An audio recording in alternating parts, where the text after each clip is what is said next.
Tower Hamlets council আরও ৩,৩০০টি affordable house নির্মাণের পরিকল্পনা ঘোষণা করেছে।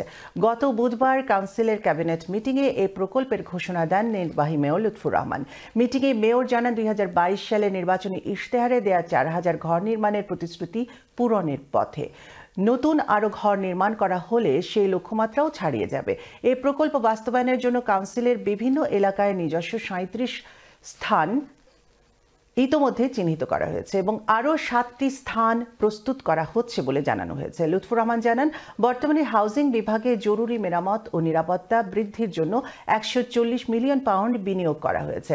Councillor Kabir Ahmed, cabinet member for regeneration and house building বলেন, কাউন্সিলের লক্ষ্য হচ্ছে টেকসই, মানসম্মত এবং মানুষের চাহিদা মেটাতে সক্ষম আবাসন নিশ্চিত করা।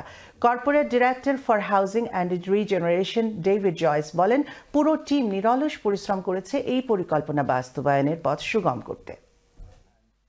আমি খুব দুঃখ পাই আমার সার্জারির যারা আমার ভাই বোন যারা মা বোন যারা আইন আমার যারা মুরব্বী হল যারা আইন মেজরিটি মানুষের ওভারক্রাউডিংর সমস্যা। We have identified 44 council owned sites that আমরা এই সাইটসগুলোর জন্য আমরা ডেলিভারি করতে পারি হোমস প্রায় ৩,৩০০ গড়বাড়ি আমরা ডেলিভারি করতে পারবো। ৪,০০০ নতুন গড়বাড়ি আমরা ফর রেন্ট আমরা প্রমিস করছি আপনারা আমার ম্যানিফেস্টো এই যে সাইট বর্ষ আমি পাবারও আছি এগুলো অবশ্য আর মেয়ের ভিতরে এগুলো আইব।